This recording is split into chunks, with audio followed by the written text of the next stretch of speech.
அஸ்ஸலாமு அலைக்கும் வரஹ்மத்துல்லாஹி வபரகாத்துஹு. அல்ஹம்துலில்லாஹி ரப்பில் ஆலமீன். வஸ்ஸலாத்து வஸ்ஸலாமு அலா சய்யிதில் முர்சலீன் வ ஆலிஹி வ ஸஹ்பிஹி அஜ்மாயின். சுப்ஹானக லா இல்ம லனா இல்லா மா அல்லம்தனா இன்னக அன்தல் அலீமுல் ஹகீம். சங்கைக்கும் மரியாதைக்கும் உரிய அல்லாஹுடைய நல்லடியார்களே, பெரியோர்களே, எல்லாம் அல்ல அல்லாஹு சுப்ஹானஹு வ தஆலா நமக்கு பல்வேறு உபதேசங்களை குர்ஆனிலே நமக்கு அல்லாஹ் செய்வது போல சில எச்சரிக்கைகளையும் அல்லாஹ் நமக்கு சொல்லித் தருகிறான்.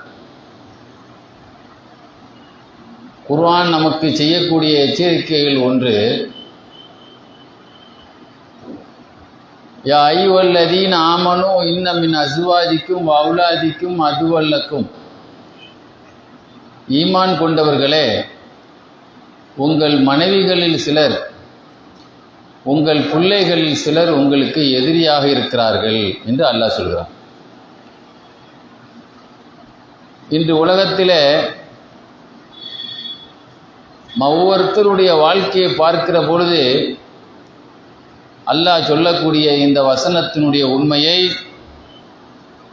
நம்மால் புரிந்து கொள்ள முடியும். தினப்பத்திரிகையிலும் இன்று இணைய தளங்களிலும் பார்க்கிற பொழுது கள்ள தொடர்பு என்பதன் மூலமாக, கள்ள உறவு என்பதன் மூலமாக எத்தனையோ பெண்கள் தங்களுடைய கணவன்மார்களுடைய வாழ்க்கைக்கு துரோகம் செய்வதை நீங்கள் பத்திரிகையின் மூலமாக, பல அசிங்கமான செய்திகள், கடைசியில் கொலை செய்வதையும், ஒரு மோசமான முடிவில் உங்களுடைய வாழ்க்கை முடிவதையும் நம்மால் பார்க்க முடிகிறது. நபிகள் நாயகம் ஸல்லல்லாஹு அலைஹி வஸல்லமுடைய வாழ்க்கையை நீங்கள் எடுத்துக்கொண்டால் 9 மனைவிமார்கள் கடைசி வரை ரசூலுல்லாஹ் கூடவே இருந்தார். ரசூலுல்லாஹ்வுடைய காலத்துக்கு பிறகு 9 மனைவிமார்கள் இருந்தார். ரசூலுல்லாஹ் காலத்திலேயே 2 மனைவிமார்கள் வஃபாத்தாயிட்டார். மொத்தம் 11 மனைவிமார். இந்த 11 மனைவிமார்களை தவிர ரசூலுல்லாஹ்வுக்கு நிச்சயிக்கப்பட்டு திருமணம் நடைபெற்று அவர்களோடு வாழ்க்கை இல்லாமல் முறிந்து போன திருமணங்கள் எத்தனையோ திருமணங்கள். சுமார் நான் கணக்கிட்டு பார்த்ததில் ஒரு 30க்கும் மேற்பட்ட நிச்சயங்கள், திருமணங்கள் எல்லாம் நடந்திருக்கிறது ரசூலுல்லாஹ். திருமணத்துக்கு பிறகு கூட ஒரு சில பேரை ரசூல் ஸல்லல்லாஹு அலைஹி வஸல்லம் விவாகரத்து பண்ணிட்டார். அவங்களுடைய பழக்க வழக்கங்கள் சரியில்லாமல் இருந்த காரணத்தினால். அதில் ஒரு பெண்மணியை பற்றி எழுதியிருப்பாங்க. ரசூலுல்லாஹ்ட்ட அந்த பெண்ணை பற்றி சஹாபாக்கள் புகார் தெரிவித்தாங்க. யா ரசூலுல்லாஹ், அந்த பெண்ணுடைய நடவடிக்கை சரியில்லை. என்ன அப்படின்னு சொன்னால், பள்ளிவாசலுக்கு ஆண்கள் தொழுவு வந்தால் அந்த பெண் ஜன்னல் வழியாக எட்டி பார்க்கிறார். அப்புறம் ரசூலுல்லாஹ் முதல்ல சொன்னாங்க, என்றைக்குமே ரசூலுல்லாஹ்ட்ட முதல்ல இன்றைக்கி அடுத்த ஆளை பற்றி உடனே கோல் சொன்னால் உடனே நம்பிடுவோம். ஒரு ஆளை பற்றி ஏதாவது குறை சொன்னால் நம்பிடுவோம்.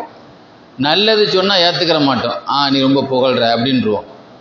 கெட்டதை சொன்னால் அப்படியா அப்படின்னு சொல்லி நமக்கு வேண்டியவங்களாக இருந்தாலும் நம்ம தப்பாக சொன்னால் நம்பிடுவோம். ரசூலுல்லாஹ்ட்ட அப்படி பழக்கம் கிடையாது. எதை சொன்னாலும் உடனே நம்ப மாட்டாங்க. எல்லாத்தையும் பற்றி நல்ல எண்ணம் வச்சுருப்பாங்க. அப்புறம் ரசூலுல்லாஹ் சொன்னாங்க, நீங்கள் அந்த பெண்ணை என்னை விட்டு பிரிக்கணும்னு நீங்கள் நினைக்கிறீங்க, அதனால தான் நீங்கள் இல்லாதெல்லாம் நீங்கள் சொல்கிறீங்க அப்படின்னு ரசூலுல்லாஹ் சொன்னாங்க.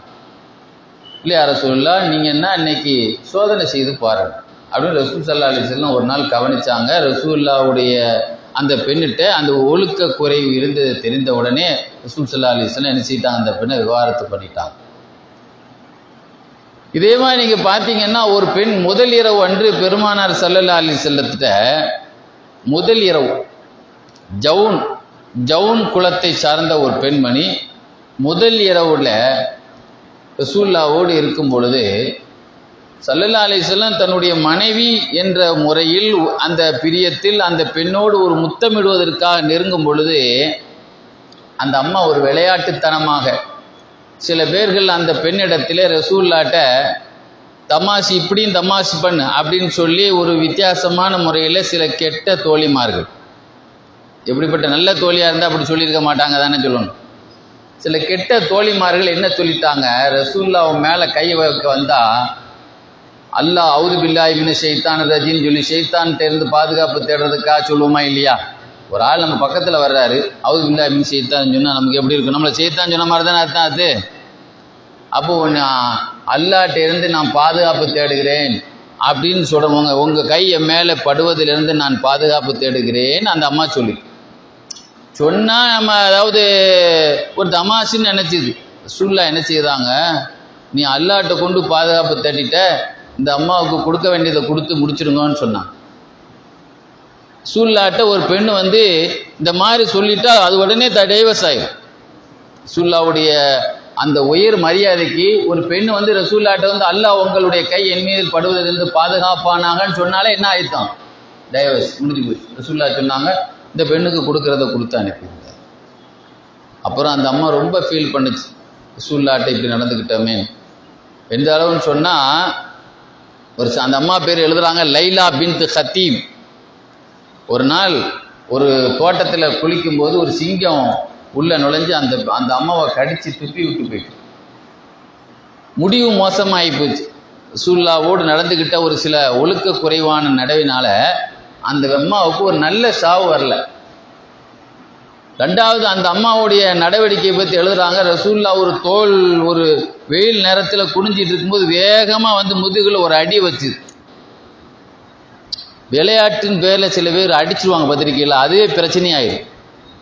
அப்புறம் ரசூலுல்லாஹ் என்ன செய்தாங்க, அடி ஓவராக இருந்ததுனால சில நேரத்தில் துணிக்கு மேலே அடித்தா கொஞ்சம் லேசாக இருக்கும், வெறுமேனியாக அடித்தா ரொம்ப உரைச்சிரும் தெரியுமா. சில நேரத்தில் ரசூலுல்லாஹ் என்ன செய்தாங்க, குனிஞ்சு நிமிரும் போதே யாரம்மா அது, யார் அது, அவரை நாய்கள் திங்க அப்படின்னு சொல்லிட்டாங்க.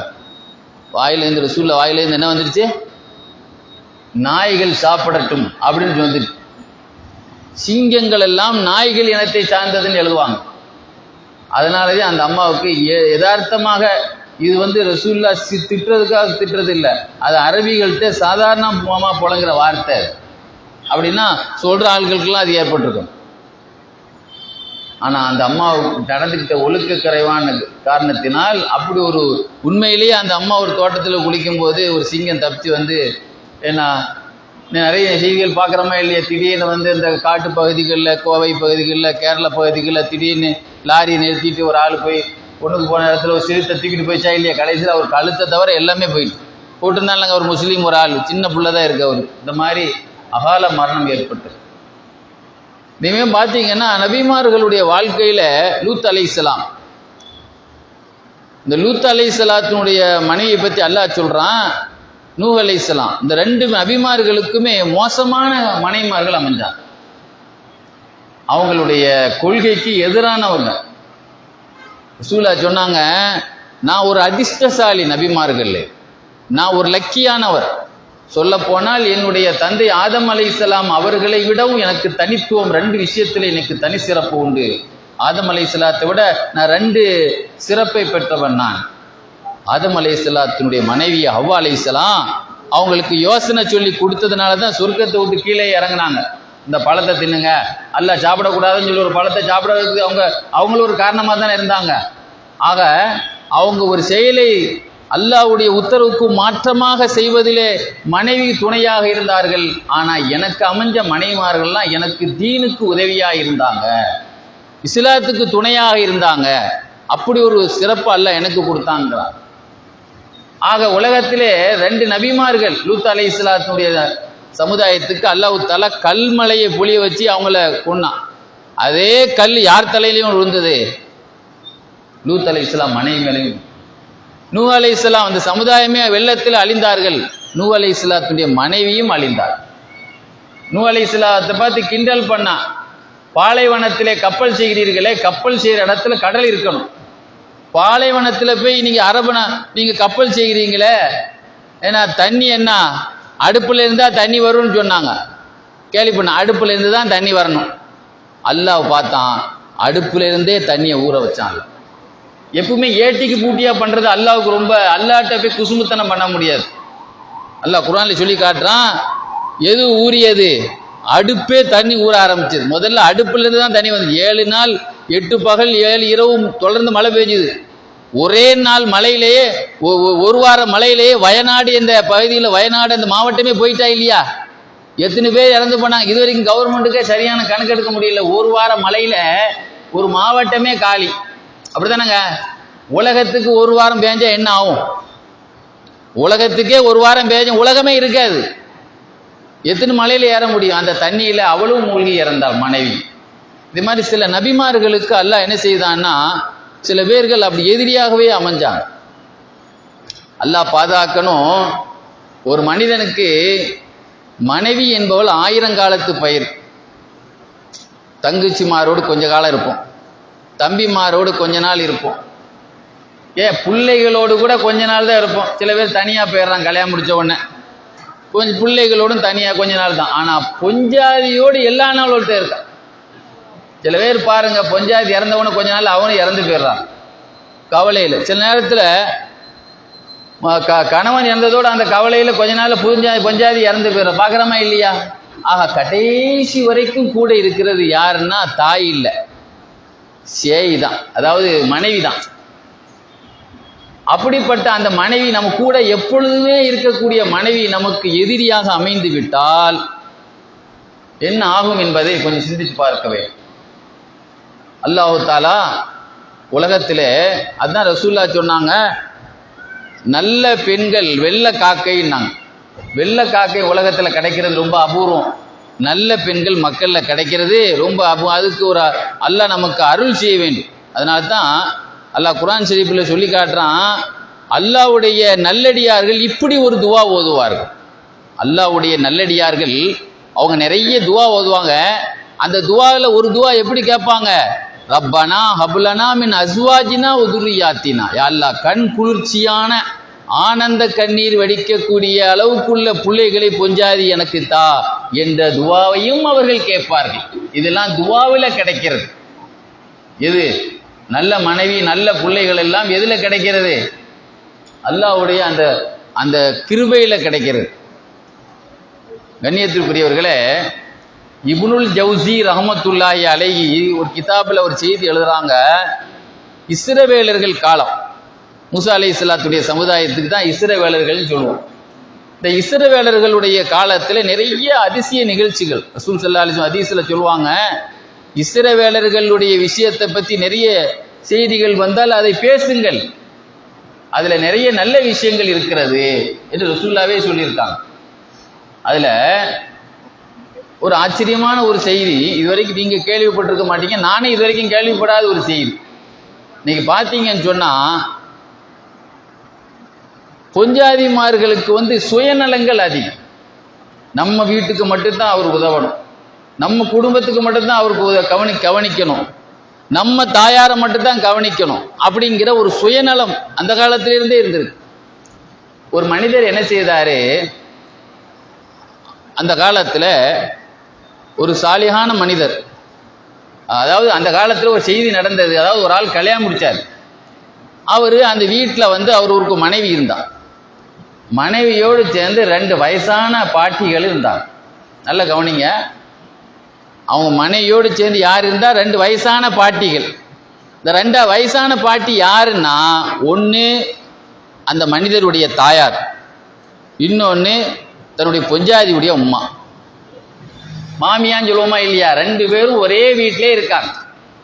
அப்போ அந்த பொஞ்சாதியுடைய நோக்கம் என்னன்னா, இவளை வெளியாக்கணும். யாரை வெளியாக்கணும்? கணவருடைய தாயாரை நம்ம வீட்டை விட்டு அடிச்சு. 2 வயசானவங்களுக்கும் கண்ணு தெரியாது. முதல்ல 2 பாட்டிகளுக்கு என்ன செய்யாது? தன்னுடைய மாமியாவுக்கும் கண்ணு தெரியாது, தன்னுடைய தாயாருக்கும் கண்ணு தெரியாது. அப்போ அந்த அம்மா என்ன நினைக்குது? உங்க அம்மா வெளியாக்கணும், உங்க அம்மா வெளியே போச்சு வெளியாக்குங்க அப்படின்னு சொல்லியே டார்ச்சர், இப்படியே டார்ச்சர் கொடுத்து கடைசியில் அவர் என்ன செய்தாரு? பொஞ்சாதி சொல்லபடி நம்முடைய தாயார் வயசானவங்களை கண்ணி தெரியாத கொண்டு வந்து ஆள் இல்லாத ஒரு காட்டில் கொண்டு விட்டுட்டு வரணுன்ட்டு என்ன செய்தார், காட்டில் கொண்டு விட்டு வந்துட்டார். மிருகங்கள் நடமாடக்கூடிய காட்டில் கொண்டு விட்டு வந்துட்டார். சூழ்ச்சி செய்யக்கூடியவருடைய சூழ்ச்சி செய்தவனையே சேருங்கிறான் அல்லாஹ் குர்ஆனில். வினை விதைத்தவன் வினை அறுப்பான், திணை அறுத்தவன் திணை அறுப்பான் சொல்லுவோமா இல்லையா? அல்லாஹ்வுடைய நமக்கு யாருக்கு அநியாயம் செய்கிறோமோ அல்லாஹ் அவங்களுக்கு துணையாக இருப்பான்னு சொல்லுவாங்க. அவங்களுக்கு யாருடைய உதவி இருக்கும்? அல்லாஹ்வுடைய உதவி இருக்கும். இந்த பாட்டியை கொண்டு கண்ணு தெரியாத தன்னுடைய தாயாரை கொண்டு வந்து காட்டில் கொண்டு விட்டார். மிருகங்கள் எல்லாம் வந்தது. அப்போ அல்லாஹ் என்ன செய்தான், ஒரு வானவரை அனுப்பி வச்சான். மிருகங்கள் அந்த ஊளையிடுமா இல்லையா? கர்ஜிக்கும், சிங்கம் புலி கர்ஜிக்கும் இல்லையா? அந்த ஊளையிடுற சத்தம் கேட்டது. அப்போ அந்த அம்மாவுக்கு தான் கண்ணு தெரியாத அந்த அம்மாட்ட வந்து அந்த வானவர் கேட்டார், நீங்கள் கேட்குறீங்களே அந்த சத்தம் என்ன சத்தம்? நல்ல விஷயந்தான். அந்த அம்மா என்ன சொல்லுது, நல்ல சத்தம் தான் கேட்குறேன். ஆடு சத்தம் கேட்குது, மாடு சத்தம் கேட்குது, ஒட்டக சத்தம் தானே கேட்குது, நல்ல விஷயந்தான் அப்படின்னு அந்த கண்ணு தெரியாத அம்மா சொல்லுச்சு. உடனே அந்த வானவர் சொன்னார், ஃபல்யகுன் கைரா, நல்லதாகவே இருக்கட்டும். அந்த வானவர் என்ன சொன்னார், அந்த சத்தத்தை அல்லாஹ் அந்த அம்மாவுக்கு எப்படி என்ன சத்தமாக ஆக்கி கொடுத்துருக்கான்? மிருகங்கள் சத்தத்தை ஆடு மாடு சத்தம் மாதிரி அல்லாஹ் காட்டி கொடுத்தான். நல்லதாகவே இருக்கட்டும்னு அவர் சொன்னார். மறுநாள் காலையில் பார்த்தா அந்த அம்மாவை எந்த காட்டில் கொண்டு விட்டுட்டு போனாரோ அந்த காடு முழுவதும் ஆடு மாடுகளாகவே நிரம்பி இருந்தது. இவர் என்ன நினைச்சார், நம்ம அம்மாவை கொண்டு வந்து காட்டில் விட்டு வந்துட்டோம், போய் பாப்பா என்ன நிலவரன்னு வந்து பார்த்தா காடு முழுவதும் ஆடு மாடு ஒட்டகையாக மேய்ஞ்சிக்கிட்டு. உடனே அந்த அம்மாட்ட கேட்ட அந்த அம்மா சொல்லுச்சு, உன் மனைவியினுடைய சொல்லு கேட்டு அவள் கட்டுப்பட்டு எனக்கு மோசடி பண்ண அல்லாஹ் என்னை எப்படி உதவி செய்திருக்கிறான் பார் அப்படின்னு அந்த அம்மா. இது செய்தியை போய் பஞ்சாயத்தை சொன்ன உடனே அவளுக்கு என்ன ஆசை, நம்ம வீட்டில் நம்ம தாயார் இன்னொரு இருக்காங்களே கிளவி, அந்த கிளவியும் கொண்டு விட்டா இன்னொரு லோடு கிடைக்குமா இல்லையா? ஆடு மாடு லோடு கிடைக்குமா இல்லையா? அதனால என்னுடைய தாயாரையும் கொண்டு வந்து எங்கே கொண்டு வைங்க, காட்டில் கொண்டு விட்டுட்டு வாங்க. உங்கள் உமா கொண்டு விட்டு வந்தோடனே கிடைச்ச மாதிரி அவங்களுக்கும் நம்ம கிடைக்குதான்னு பார்ப்போம். கொண்டு விட்டவொடனே அதே மாதிரி ஆடு மாடுகள் மிருகங்களுடைய சத்தம் வந்தது. மிருகங்கள் சத்தம் கேட்டது. அப்போ அந்த ஒரு வானவர் வந்து கேட்டார், என்ன சத்தம் கேட்குறீங்க அப்படி? நீங்கள் கேட்குற சத்தம் என்ன சத்தம்? மோசமான சத்தமாக இருக்குது, மிருகங்கள் சத்தமாக இருக்குது அப்படின்னு சொல்லி அந்த அம்மா சொல்ல, அப்படியே கேடாகவே இருக்கட்டும் என்று அந்த வானவர் சொல்ல, மறுநாள் மிருகங்களாக அந்த இடத்துல ஒன்று கூடி அந்த அம்மாவை கடித்து தின்னுட்டு எலும்பை தான் போட்டு போச்சு. தன்னுடைய மனைவிட்ட சொல்லிட்டு வந்த மனைவி சொன்னா, போய் பாருங்க எங்கள் உம்மாவுடைய நிலை என்னன்னு போய் பாருங்க அப்படின்னு போய் பார்த்தா 4 எலும்பு தான் கிடந்தது. மிருகம் கடிச்சு திங்க முடியாமல் போட்டிருக்குமா இல்லையா? அதை அந்த எலும்பை தீ கொண்டு காட்டினார், இதுதான் உன் தாயாரினுடைய நிலன். அதை நினைத்து கவலையிலேயே அந்த அம்மா இறந்தார் என்று இப்னுல் ஜௌசி ரஹ்மத்துல்லாஹி அலைஹி எழுதி காட்டுவார். ஆக என்னைக்கு நாம் ஒரு மோசமான யோசனையை கணவருக்கு சொல்கிறோமோ அதுதான் நம்ம வாழ்க்கையை பின்னாலே பாதிக்கும் என்பதை யாருமே என்ன செய்யறதில்லை, நினைக்கிறதே இல்லை. நபிகள் நாயகம் ஸல்லல்லாஹு அலைஹி வஸல்லத்தினுடைய காலத்தில் ஒரு ஜனாசா வந்தது. அந்த ஜனாசாவை ஒரு அம்மா இறந்து போயிடுச்சு. அந்த ஜனாசாவை தூக்க முடியல. தூக்குனா செம வெயிட், தூக்கவே முடியல. அப்போ ரசூலுல்லாஹ்வுக்கு விளங்கிடுச்சு, கட்டில் ஒன்றும் கனமாக இல்லை. கட்டில்லாம் நார்மலாக எல்லாத்துக்கும் தூக்குற ஜனாசா கட்டில் தான் ஒரு காலத்தில் இருந்தது. இப்போ லைட் வெயிட்டில் வச்சுருக்காங்க. முன்னாலெல்லாம் பெரிய பலகையில் செய்து பள்ளியாசில் வச்சுருப்பாங்க. அதை தூக்கிட்டு போகவே முடியாது. அதை தூக்குறதுக்கே பலமான 4 பேர் தான் போவாங்க. ஒரு 30 வருஷத்துக்கு முன்னாடி பள்ளியாசில் இருக்கிறதெல்லாம் உயர்ந்த மர பலகையில் செய்திருப்பாங்க. அது தூக்கவே முடியாது. மையத்து கணத்தை விட அது கட்டில் கணம் தான் பயங்கரமாக இருக்கும். அது தூக்க முடியாதனால தான் இன்றைக்கி எல்லாருமே என்ன செய்தாங்க, நாகூர் கோயிலெலாம் வெறும் ஒயரில் செய்திருப்பாங்க. இன்றைக்கி எல்லோரும் ஸ்டீலில் செய்திருக்கிறாங்க, கொஞ்சம் லேசாக இருக்கட்டுமே. அப்போ அது மாதிரி கட்டில் கணம் இல்லை. ரசூலுல்லாஹ்வுக்கு விளங்கிடுச்சு இந்த மையத்து ஏன் கனமாக இருக்குன்னு, தூக்க முடியல. அப்போ ரசூலுல்லாஹ் காரணத்தை விளங்கிட்டு சொன்னாங்க, அந்த ஒரு பொஞ்சாதிட்ட போய் கேளுங்க, அவர் ஏதோ ஒரு கடன் பட்டிருக்கார் அவர் பொஞ்சாதிக்கு, அதனால தான் அவர் மையத்தை கனமாக இருக்குது தூக்க முடியலன்னு கேளுங்கன்னு சொன்னவொன்னே அந்த பொம்பளை சொல்லிச்சு, ஆமாம் அவர் எனக்கு மகர்லேயே 4 வெள்ளி தர வேண்டியது பாக்கி இருக்கு, மன்னிச்சிருமா, இப்போ அவர் இறந்து போயிட்டார், மன்னிச்சிருமா அப்படின்னு சொன்ன உடனே நான் மன்னிக்க மாட்டேன்னு சொல்லிச்சு அந்த அம்மா. உடனே ஸல்லல்லாஹு அலைஹி வஸல்லம் என்ன செய்தாங்க, தன்னுடைய துண்டை கையில் கொடுத்து அலி ரலியல்லாஹு அன்ஹு விற்க சொல்லிட்டு அந்த 4 வெள்ளியை கையில் கொடுத்து என்ன சொல்லி கொடுத்தாங்க தெரியுமா? லா பாரக்கல்லாஹு பாரக்கில்லாஹு அலைக், அல்லாஹ் இந்த காசில் உனக்கு பரக்கத்து இல்லாமல் ஆக்கட்டுமாக அப்படி சொல்லி கொடுத்தாங்க. அதனால தான் சொல்லுவாங்க மகர் காசில் பரக்கத்து இருக்காதுன்னு சொல்லுவாங்க. ஏன் ரசூலுல்லாஹ் சபிச்சாங்க? மகருங்கிறது அவர் உரிமை, அவருடைய உடலை அனுபவிக்க கொடுப்பதற்கு மகர் கொடுத்தாக வேண்டியது அவருடைய சுதந்திரம். அந்த காசு அவர் கொடுக்காதனால ரசூலுல்லாஹ் ஏன் சாபம் இட்டாங்கன்னா, அவர் மகருக்காக வேண்டி சாபம் இடலை. ரசூலுல்லாஹி ஸல்லல்லாஹு அலைஹி வஸல்லம் அவரை மன்னிச்சிருமான்னு சொல்லும்போது ரசூலுல்லாஹ்வுக்கு மாத்தமா நடந்த காரணத்தினால். இந்த உலகத்தை ஒரு ஆள் இறந்து போயிட்டா மன்னிச்சிடணும். இறந்து போனதை பற்றி அவரை நம்ம விமர்சனம் பண்ணும் பொழுது அவர் மறுமை வாழ்க்கை நாசமாகட்டும் அப்படின்னு நினைக்கிறது தானே. அதனால தான் ரசூலுல்லாஹ் துஆ செய்தாங்க என்று எழுதுவாங்க. இதே மாதிரி நீங்கள் பார்த்தீங்கன்னு சொன்னால் எத்தனையோ பேருடைய வரலாறில் பார்க்கிற பொழுது மனைவிமார்கள் அவங்களுக்கும் சம்பந்தமே இல்லாமல் நிறைய பேர்களுக்கு வாழ்க்கையில் அமைந்திருந்தும் கூட அதை அல்லாஹ்வுக்காக பொருந்தி கொண்டு வாழ்ந்தவர்கள் எத்தனை பேர்கள் இருக்கிறார்கள். ஒரே ஒரு செய்தியை சொல்லி முடிக்கிறேன். ஈசா அலைஹிஸ்ஸலாத்தினுடைய காலத்தில் ஈசா அலைஹிஸ்ஸலாத்துக்கு அல்லாஹ் ஒரு அற்புதத்தை கொடுத்தான். இறந்தவங்களை அயாத்தாக்கிடுவாங்க. ஒரு மையத்தை போய் கிறிஸ்துவர்கள் சொன்னாங்க, இந்த இறந்து போன ஆளை தட்டி அவரை உயிராக்குன்னு அவங்கள நபி நம்புறோம்வாங்க. அல்லாஹ்வுடைய உத்தரவு கொண்டு எஞ்சின்னு சொல்லலாம், அப்படி அந்த மையத்தை எஞ்சிடும். இப்படி ஒரு அற்புதத்தை உலகத்தில் ரசூல் ஸல்லல்லாஹு அலைஹி வஸல்லம் கூட இதை நிகழ்த்தியதாக பிரபலமாக பார்க்க முடியாது. குர்ஆன்லேயே அல்லாஹ் சொல்லி காட்டுறான், ஈசா மையத்தை உயிர்ப்பித்ததாக சொல்லி காட்டுறான். ஒரு நாள் இஸ்ஹாக், அவர் பேர் இஸ்ஹாக், ஒரு ஒரு கபர்லேருந்து ஒரு ஆள் அழுதுட்டு இருக்காரு. யாருங்க நீங்கள் அழுதுட்டு இருக்கீங்களே அப்படின்னு கேட்டாங்க. இல்லை, என்னுடைய மனைவி ரொம்ப அழகானவா, இந்த ஊர்லேயே அவள் தான் பேர் அழகி, என்னுடைய சொந்த பெரியாப்பா மகா, அவள் திடீர்னு இறந்துட்டா, அதனால் அவள் பிரிவு தாங்க முடியாமல் இங்கேயே அழுதுகிட்டு இருக்கிறேன்னு சொன்னேன். அப்போ உடனே சொன்னாங்க, அவங்களுக்கு தான் மையத்தை ஹயாத்தாக்க தெரியுமே, இந்த மையத்தை ஹயாத்தாக்கி தரட்டான்னு கேட்டாங்க. சரி ஹயாத்தாக்கி தாங்க அப்படின்ன உடனே தன்னுடைய தடியால் ஏன்னா கும் யா சாஹிபல் கபர் பி இதுனில்லா, அல்லாஹ்வுடைய உத்தரவு கொண்டு இந்த கபராளியை எஞ்சி அப்படின்னு சொல்லி தட்டினாங்க. உள்ளே இருந்து ஒரு கருப்பா ஒரு உருவம், லா இலாஹ இல்லல்லா ஈசா ரசூலுல்லாஹ், ஈசா அலைஹிஸ்ஸலாத்தை நபின்னு சொல்லி நான் ஏற்றுக்கிறேன்னு சொல்லிட்டு ஒரு களிமாச்சன் ஒரு கருப்பு மனிதர் வெளியே வந்தார். வரும்பொழுதே அவருடைய மூக்கு கண்ணு வாய் எல்லா வெளியிலிருந்து நெருப்பா கக்குது. அப்போ அவர் ஒரு முஸ்லீம் அல்லாதவர், இஸ்லாத்தை ஏற்றுக்கொள்ளாமலேயே இறந்திருக்காரு. இப்போதான் அவர் இஸ்லாத்தை ஏற்றுக்கொள்றாரு. அதனால தான் அவர் நெருப்பு அவருடைய உடம்புல உள்ள எல்லா ஓட்டையிலும் வெளிப்படுது.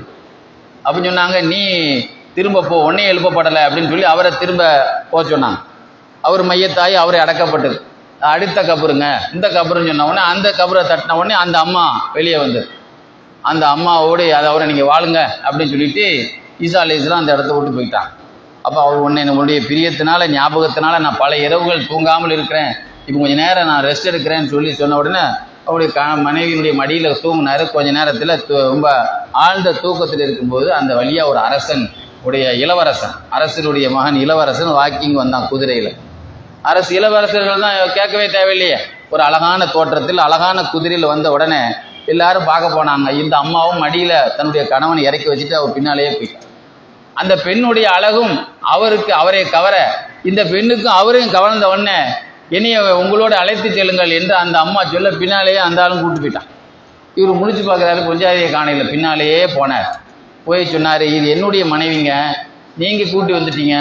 அப்போ அவர் சொன்னார், இது என்னுடைய பணிப்பெண், உன்னுடைய மனைவி கிடையாது, என்னுடைய பணிப்பெண். அவர் வாக்குவாதம் பண்ணுறார். அந்த மனைவியும் சேர்ந்து உன்னை யாருன்னே எனக்கு தெரியல, உன்னை யாருன்னே அல்லாஹ் குர்ஆன் ஷரீஃப் ஒரு இடத்துல சொல்லுவான், பெண்களே இன்ன கைதக்குன்னு அழியும், நீங்க செய்யற சூழ்ச்சியை விட பெரிய சூழ்ச்சி எதுவுமே கிடையாது, நீங்க நினைச்சா எதையுமே செய்வீங்க அப்படின்னு அல்லாவே சொல்லி காட்டான். உடனே ஈசா அலைஹிஸ்ஸலாம் 2 பேரும் சண்டைக்கு ஈசா அலைஹிஸ்ஸலாம் வந்தாங்க. அப்படியே நீங்க தான் இந்த பெண்ணை ஆயாத்தாக்கி விட்டீங்க, இப்போ அவளே சொல்றா நான் அரசருக்கு மனைவிங்கிறாங்க. உடனே ஈசா அலைஹி சொன்னாங்க, என்னம்மா இந்த மாதிரி வேலை செய்யறேன்? இல்லையே, நான் அரசருக்குள்ள மனைவி, உங்களுக்கு நீங்க யாருன்னே தெரியல. அப்படியா, உனக்கு கொடுத்த உயிரை நீ திரும்பத்தான்னாங்க. அந்த அம்மா அங்கேயே இறந்து போயிடுச்சு. அப்படிதான் சொன்னாங்க, ஒரு ஆள் இறந்தவன் காபீரா இறந்தான், காபீராக பிறந்து காபீராக இறந்து திரும்ப காபீராக உயிர் பெற்று முஸ்லீமாக இறந்த ஒருத்தனை பார்க்க வேண்டுமானால் பக்கத்தில் ஒரு ஆள் இருந்தாரே அவரை பாருங்கள். முஸ்லீமாக பிறந்து முஸ்லீமாக வாழ்ந்து திரும்ப முஸ்லீமாக இறந்த பிறகு 2வது முஸ்லீமாக உயிர் பெற்று காபீராக இறந்த ஒரு பெண்ணை பார்க்கணும்னா இந்த அம்மாவை பாருங்க என்று ஈசா அலைஹிஸ்ஸலாம் சொல்லிட்டு அந்த இடத்த விட்டு நகர்ந்து போயிட்டாங்க. அதோடு இது கல்யாணமே வேண்டாப்பா, இந்த மாதிரி பெண்கள் சூழ்ச்சி செய்யக்கூடிய பெண்கள் இருக்கும்போது எனக்கு கல்யாணமே வேண்டான்னு சொல்லி அவர் துறவியாகவே கடைசி வரைக்கும் இஸ்ஹாக்குல் இஸ்ராயிலி என்ற பேர்ல ஒரு வாழ்ந்தார் என்று கிதாபில் எழுதி காட்டுவார். ஆக வாழ்க்கையில மனைவி அமைவதெல்லாம் இறைவன் கொடுத்த வரம் சொல்லி அந்த காலத்தில் ஒரு புலவன் எழுதினான். ரசூலுல்லாஹ் அன்னைக்கே சொன்னாங்க, உலகத்திலே 4 பாக்கியம் சிறந்த பாக்கியம். ஒன்று, அல்லாஹ்வை எப்பொழுதும் தஸ்பீஹ் செய்யக்கூடிய நாக்கு, செல்லன் நோன்ற கையல்ல, எப்பொழுதுமே அல்லாஹ்வை தஸ்பீஹ் செய்யக்கூடிய நாக்கு, மனசிலே அல்லாஹ்வுக்கு நன்றியோடு, அல்லாஹ்வினால தான் நம்ம நல்லா இருக்கும், அல்லாஹ்வினால தான் நல்லா இருக்கும்னு சொல்லி நன்றியோடு நம்ம நினைக்கக்கூடிய அந்த உள்ளம், நல்ல மனைவி என்று நபிகள் நாயகம் ஸல்லல்லாஹு அலைஹி வஸல்லம் சொன்னார்களே, அப்படிப்பட்ட சிறந்த பாக்கியத்தை பெற்றவர்களாக அல்லாஹ் நம் அனைவர்களையும் ஆக்கில் புரிவானாக. குணங்கெட்டவளாக இருந்தாலும் அல்லாஹ் நம் துவாவின் மூலமாக குணமுள்ளவளாக அல்லாஹ் ஆக்கில் புரிவானாக. வாஹிர் தாவான் அல்ஹம்துலில்லாஹி ரப்பில் ஆலமீன். அஸ்ஸலாமு அலைக்கும் வரஹ்மத்துல்லாஹி.